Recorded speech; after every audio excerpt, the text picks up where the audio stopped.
Oh, dang it. I'm going to have to redo that. Tell me when it's done, because... Yeah, you already had messed it up. It was already going. No.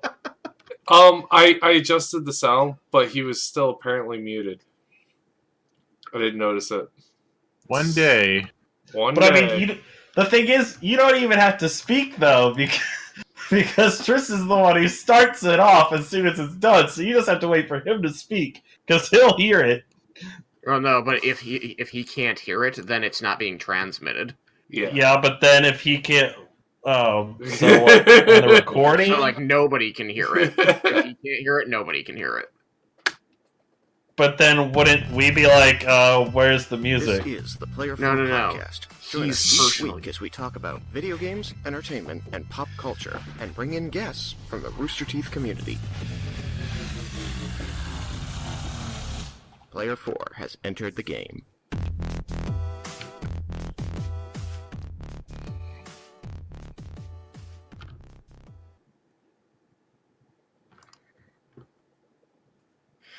Hello and welcome to the Player 4 podcast. I'm your host, Tristan, aka Chakras here on the Rooster Teeth website. I'm Alex, aka Chaos Walk 21. And I'm professional Malachi, aka Sukikiba. I'm Joseph. Hey, I'm doing an intro here. I'm Joseph, aka Jaden Dunlap, and we have a guest over here who's also a Dunlap. Hey, why don't you introduce yourself, sir? I am Michael Dunlap. What? That was adorable. It's a midget, Joseph. We're all in trouble. Child Malachi. We're all in He's trouble. not a 9-year-old. He's just a really short adult. We're in trouble. Run for the hills. We're all doomed. Welcome to the show, Michael. How are you feeling tonight? So when he asks you a question, you put your mouth next to the microphone and answer. So how are you doing, Michael? All right, I guess we're going to move on from that. Okay. Malachi, what are our topics for today? We're doing meanderings, because that's a thing, I guess, that we're doing. And then You we're wrote 'em down. doing... I know I did. And a spoiler-free review, because two of us have watched it, Captain Marvel, and Dunlaps. Dunlaps. Yeah, it's a special segment. It's Dunlap Apps, where we talk about phone apps. I think I did that wrong, but anyways, that's what we're doing. Let's get this show started. Let's do that. Remind me what the first one was again. I guess I just talk about random crap because that's what you guys are like. Hey! Okay, meander a little. And Alex does his theme song. Oh God, yeah. no! Please, my soul, Alex No. is the meanderings theme song. no. Malachi's meanderings. Do. That was so weak. What the hell? What was that? That was the new Anyways, theme song. so nothing too exciting going on in our lives. Always hanging out with Tristan all the time. Well, almost all the time. We've been both pretty busy. And trying to up my health. Eating salads and stuff for lunch. I have successfully gone 2 weeks with salads. I haven't let myself down. And being more mindful of the things I consume. Trying to just get my summer bod started. Gotta get that sexy look. Nice. I believe in you, dude. Hashtag cosplay body. Yes, that should be the... But other than that, I got to enjoy the company of my friend's new kid. And Children's. children's, the thing that's the spawn of someone else. Gross. Like Michael. Yeah, I would say. But yeah, I got to go meet with them and hang out, and we just played some Smash Brothers and just chit chatted. Did you smash some brothers? Yeah, a lot. But anyway, so there's a little tidbit. I'm done with my meanderings. I'm Is it? done. I'm done. Okay. I'm done. All right, no more meandering. Screw you guys. I'm going home. We're done meandering. So what's next? Captain Marvel. Okay, I saw that film. Who else saw that film? I'm raising my hand. Not really. I see you raising your hand through the internet. You should make Michael raise his hand. You should. Michael didn't see it. Oh no. Does Michael want to see it? He's gonna see it when it's on Redbox. Oh. But is the box red? So Oh, it's the movie rental service. all the nonsense you guys seen of that movie, just people writing stuff. How did you enjoy it? Well, I had a very good time. Honestly, I went to the theater with my friend Sam, and we watched it in Boston. I mean, in just with the way the MCU has been going, I would say I went in with some pretty high expectations. And I was very surprised by all the flack it seemed like the film and specifically the actors and actress were getting leading up to it.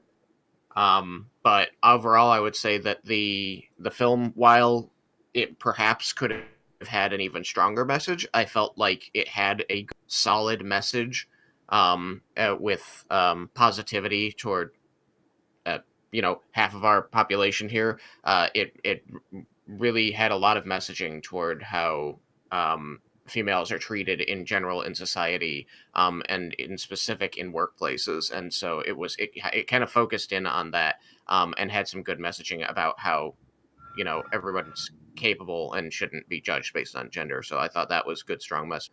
Again, there were times that I felt like that could have been stronger or told differently. But overall, I would say, it was a good direction for the film to be going in, and it embraced it and did well. The action was good for me. I enjoyed it, and I thought that the storytelling was decent. It's an origin story, talking about how Captain Marvel becomes a hero for Earth. So it talks about how she got her powers and things like that. So I thought that all of that really flowed together. I liked you would kind of call it like the Quentin Tarantino style telling, where you start off kind of in the middle of it and work your way back to figure out how it all started. But I thought it did that well, and didn't feel played out or overdone. Is it possible the Tarantino style was homage, since they had a computer digitized, de-aged Samuel L. Jackson? I was trying to figure that one out, if it was just, if like he was there in person and then they used a computer to make him look younger, if it was mostly practical effects, or if they had simply built an entire body and he simply voiced it. It was Samuel L. Jackson that they just CGI'd to make him look younger. I mean, they did a good job. The only thing about Jackson's appearance that kind of threw me was, of all things, his nose. It didn't seem quite right, but maybe I just haven't. I mean, Pulp Fiction, I think, is the youngest I've seen him, so maybe his nose did look more like that before Pulp Fiction. It just seemed that was the only part of him that I went, that didn't look right. Is that him? Is this a look-alike and he's just voicing the guy? What's going on? But overall, I thought the effect was good. He looked great. And they also did they kind of gave the same treatment to Coulson. Yeah. Got it. I got it the second time. So being an origin story, you had some probably some slow spots and fast spots. Did the overall pace of the movie actually play out pretty decent, or did they get to have some parts that just kind of dragged on? Do you remember it all, or if you don't, that's fine. I didn't feel like any parts of it dragged. I really didn't. I really felt like it flowed very well. Joseph, how did you feel about flow? I never got to a point in the movie where I have been with some of the Netflix shows for Marvel, where I'm just going, when is this over? It all flowed very nicely. I judge a movie's flow based off of how well I can predict that we're heading towards the climax of the movie and what's leading up to that. And I could tell pretty well where we were in the overall story arc just by the pacing of the film. So I had no pacing issues with it. That's good to hear. Any other thoughts, Tristan, before I go on my thoughts? Yeah, I think would conclude with just saying I enjoyed that they expanded their view of the Marvel Universe, including some of the less anymore heard of or known um, characters, names, personae from the stories. My mother was always a Marvel fan growing up. She used to read lots of, um, specifically the Fantastic Four, but she used to talk about, and she always would get it confused because it's been so many years, and I never knew what she was talking about. And she would mention Marvel, and I thought she was talking about Captain Marvel, and was just confused as how she was pronouncing it. But they brought up the character Marvel in the film, and I thought that was cool that they're kind of expanding their scope and reeling, including all of the history that's already there, is what I want to say. All right. So going into my thoughts, I want to preface because we had a bit of a pre-discussion before the podcast started, and a little bit of a mention just a few minutes ago about the backlash about the film before it ever came out, because people were just, assuming it would be bad because it was, well, for some people it had a woman in it, and for other people it was Brie Larson, who said things that hurt some people's feelings. Oh no. Now the first thing was, she said some stuff about the movie was not made for white men, and she wanted to hear reviews from people that were not white men. And people were saying, yeah, she's saying that you shouldn't go see it. And that's actually out of context, because she didn't say it about that movie. No. So if you're hearing people say that she said that about this movie, it's just people making up lies. Yeah. She actually said it about, trying to remember, it's the one based off the book, and it's got Oprah in it. Goodness, I don't even know what that one is. So it's fantastical. It's got Oprah. It's got these little kids. The Ripple in Time. Yeah, I think I got Wrinkle in Time. Wrinkle in Time. Yeah, she was saying, it wasn't made for white men. What she's saying is the demographic, and right. And this is something that people like to misconstrue or conflate with, you shouldn't go see it, or they think of it as gating, and because they want something to be mad about. So I understand what she's saying. She didn't say it eloquently or anything, but it's the same thing as Black Panther wasn't for white people. It wasn't made for them. We just enjoyed the heck out of it. That's the way that entertainment works. If I felt like I could go watch Black Entertainment, BET, and I would probably enjoy parts of it. So you could enjoy things outside of your demographic, is what I was getting from what she was saying. And then she was hand in hand with that saying she wanted to hear reviews from people who are not white men. And the funny thing about that is she's completely right, but also perhaps it's also true that a lot of white men like ourselves have nothing better to do than to review movies. We kind of prove that, don't we, by doing this. So that's all I have to say about that. Now, we did want to have a woman on here, friend of the podcast. We reached out to at least 2 people, I think 3 actually, to come on, and they just weren't available. So nothing we're saying here is like we're the authority just because we say so. It's more like we enjoyed the film. So my thoughts on the film, and I'm the one who called the episode Captain Marvel Doesn't Owe You Anything. And the reason for that is it's a reference to, well, the movie itself. There's an element of it, you might say, that really drives home that you can make a movie about the patriarchy without making it about the patriarchy. So they never really sat down and said, you know what, I hate men. They never said that. No. They just made a movie about a woman who based her identity on herself and nothing else. Right.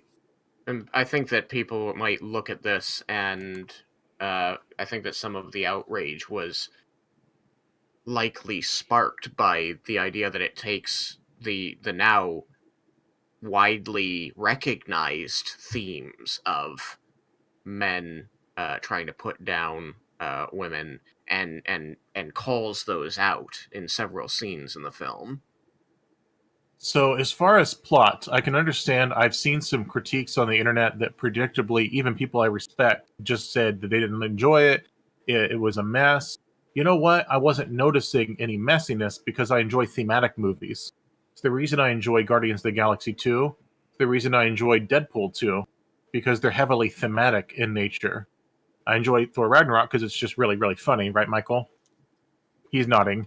But I enjoy Guardians of the Galaxy 2 and Deadpool 2 because they're heavily thematic in nature. That the themes of the movie are more important than the stories. The reason that while I enjoyed the Spider-Verse film, I didn't think it was the best movie of the year. I didn't think it was the best movie of the decade. I thought it was good, but it was so heavily engrossed in the plot that it really wasn't thematic. And I've heard people say, well, it's the message is anyone can be Spider-Man. And I'm like, no, that's not the message. It's anyone who's been bitten by a spider can eventually aspire to become Spider-Man. So back to the thematic nature of story of Captain Marvel, it's all over the place as far as what they're trying to convey.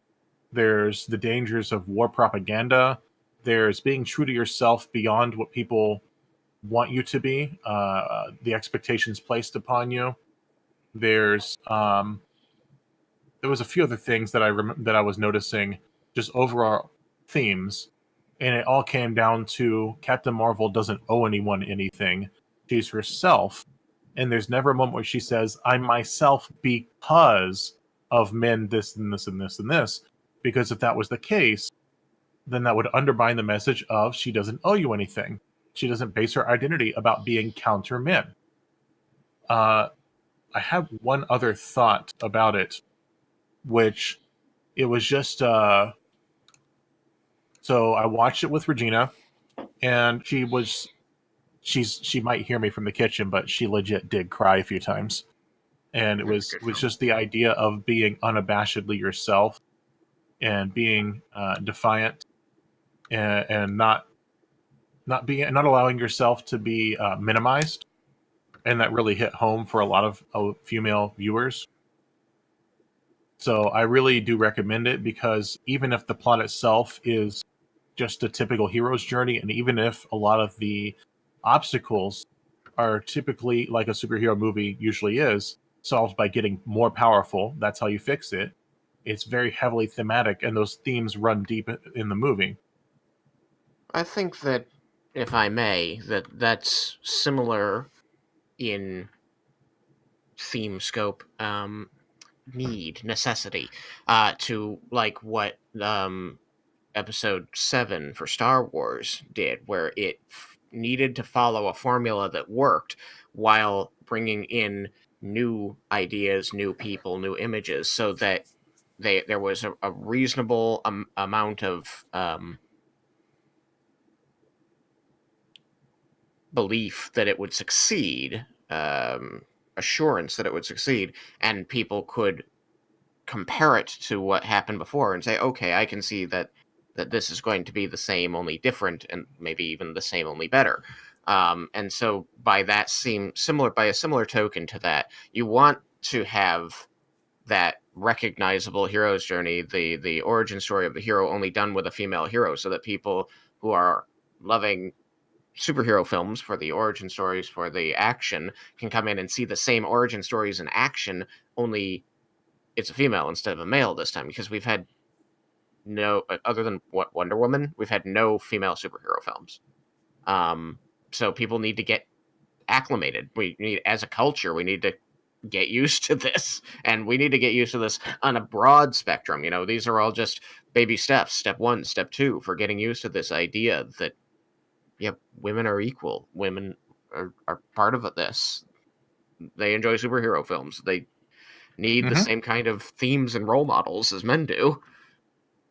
So I had two more thoughts. I remember two more themes that I had noticed throughout the film that were an interesting sort of subtle theme.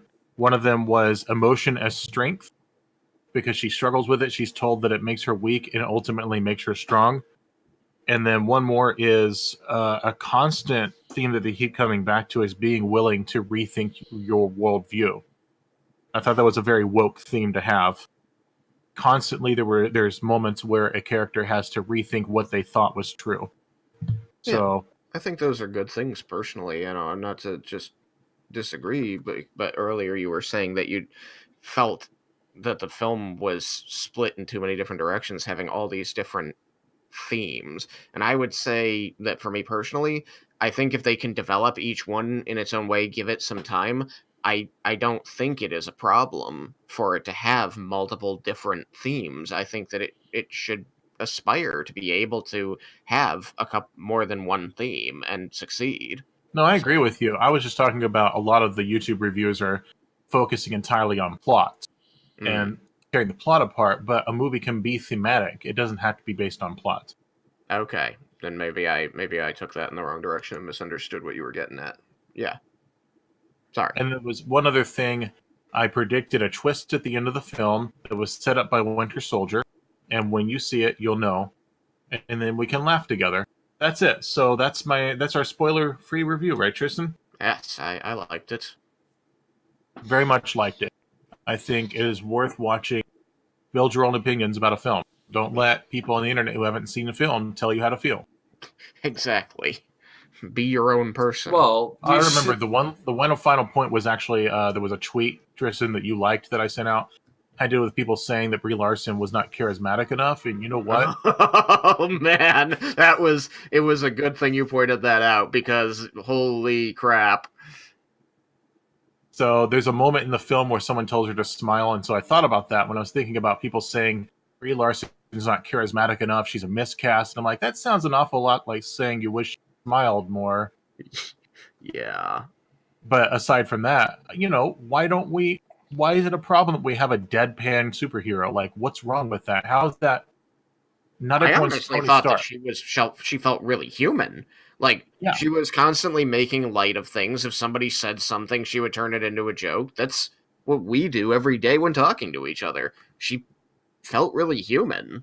And to some degree, her deadpan nature really seems to fit the fact that, as the trailer suggests, she's sort of hollow. She's trying to figure out who she is. So that would result in someone being a little bit wooden at times, and other times falling back on her original personality that sort of creeps in when she makes light of something. So a D&D character possibly could utilize those characteristics. Indeed. Yeah. So we have a few minutes here, Malachi. What are we going to do? I don't know.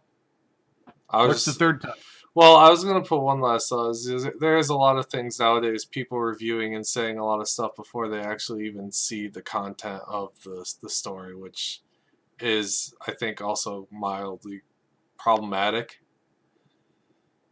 Well, I'm at a point where any review that starts with the problem with this film, or the problem with this character, or why this doesn't work, if you haven't made a movie, I probably don't care what you have to say. Yeah, because you haven't seen it. You have no idea what they plan on doing with the story at all. Well, let's say you even see the movie and then you make a video saying the problem with Captain Marvel or why Captain Marvel doesn't work. If you haven't made a movie, I don't really care what you have to say.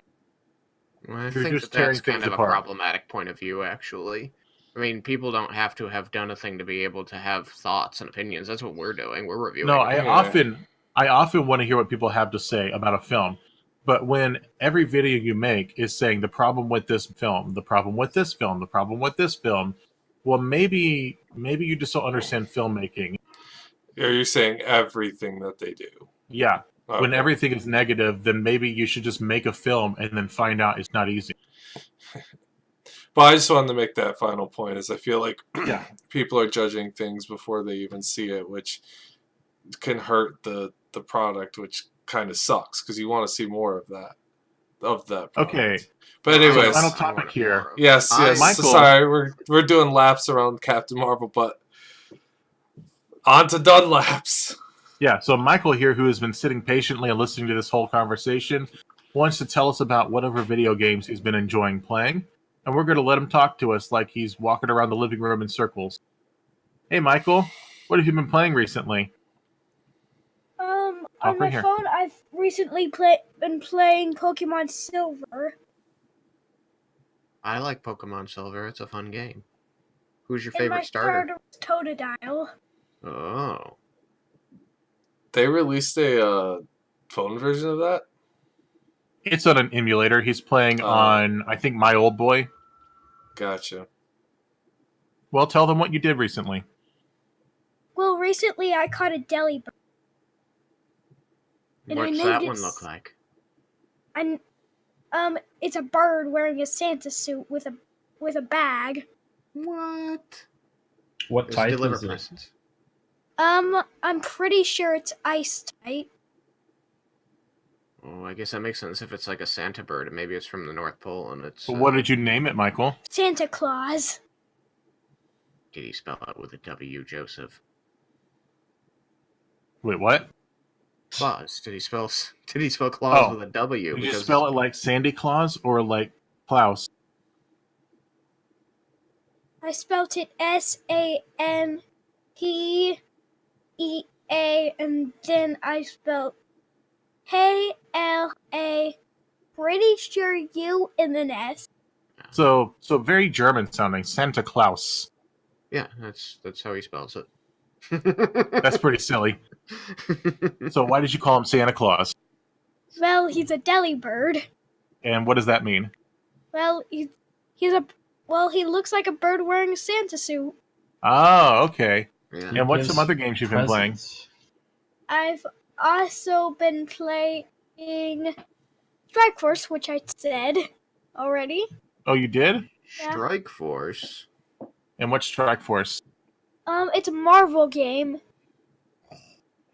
And what do you play it on? My phone. And what do you do in Marvel Strike Force? You level up characters and battle.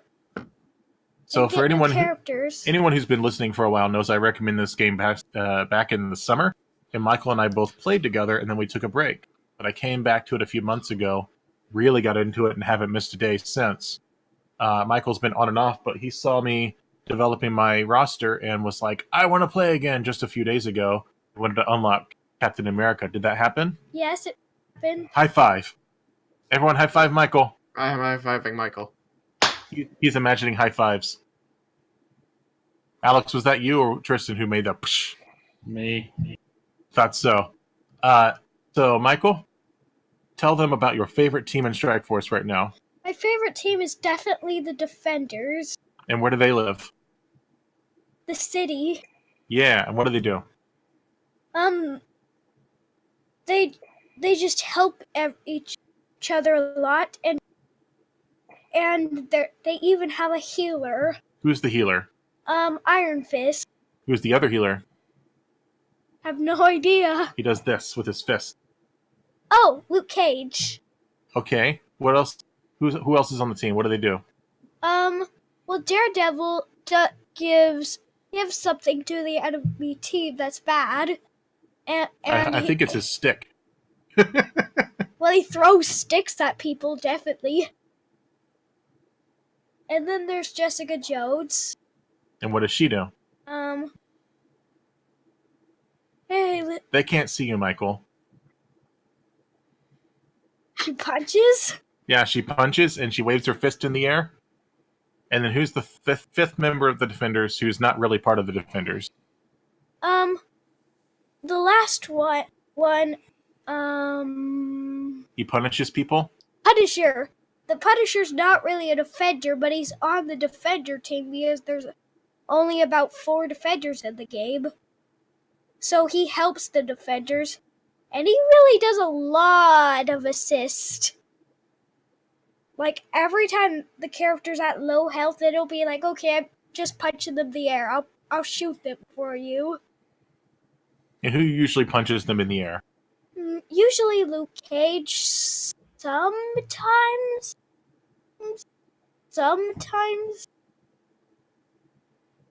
Forgotten her name. Oh, Jessica? Yeah, sometimes Jessica does it. But usually it's Luke Cage. So this sort of talk, just talking about excitement about the game, and especially about the synergies that are in the Defenders team.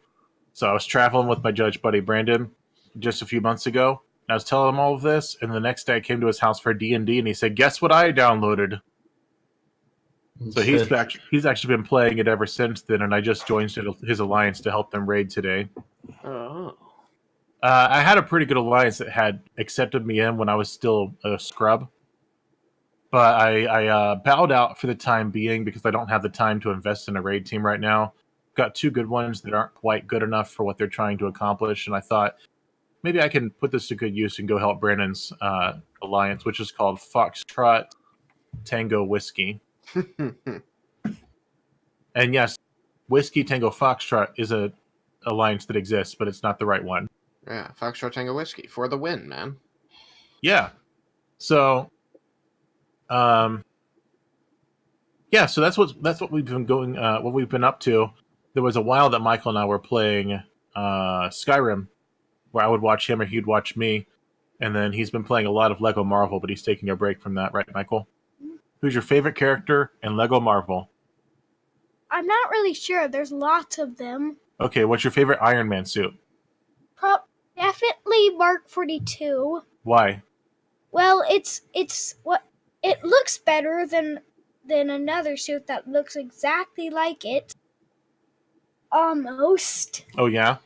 And also, it has it's basically all the other armors, except does more. It has lasers. It has it's freaking lasers. Is the Hulk Smasher armor in there? Yes. Yes, that is. It is. But it's not really good. The problem is that it doesn't. It does the R2-D2 thing where it hovers off the ground, but it can't really fly up in the air. And for all its intents and purposes, beyond that, it's just a Hulk character. I see. Anything else about video games, Michael? That's it. Oh, okay. So I guess that means we're done? But I want to know one more thing, Joseph. What? I want to ask Michael. Michael, What? what's your favorite scene from Thor Ragnarok? Don't kick stuff. Can you recite for them the scene where Thor and Bruce are hiding and Bruce is wearing Tony's clothes? I could be Tony Stark. What are you do? What? I could be Tony and the Gypsy. No, don't act so weird. Why are you acting so weird? I don't know, baby. The fact I'm on an alien planet makes me feel weird. That was amazing. It was like. And what did he say when he was trying to pull on his pants? Tony wears his pants super tight. What do you think Tony should have said when he saw Bruce Banner in Infinity War? I don't know. Like, why are you wearing my clothes? Yeah. Joseph and I were on the same page. Yep. I actually did not think of that. Yep, because he totally was. He was wearing his clothes. Mm-hmm. Michael can recite that entire scene. He sort of abbreviated it just now, but he can do the whole scene. It's a good scene. Yeah, it's a great movie. I love the whole film. Yeah. Well, Michael, it's time for you to do the sign out. What are you going to say to all the people listening right now? Goodbye. That's it? Wait, one more scene. Okay, talk to the microphone. Big monster. Thor, for once in your life, don't smash. Wait, it's Hulk. Oh. Minerva, for once in your life, don't smash. Minerva doesn't smash. Yeah. Michael's Minerva right. heals.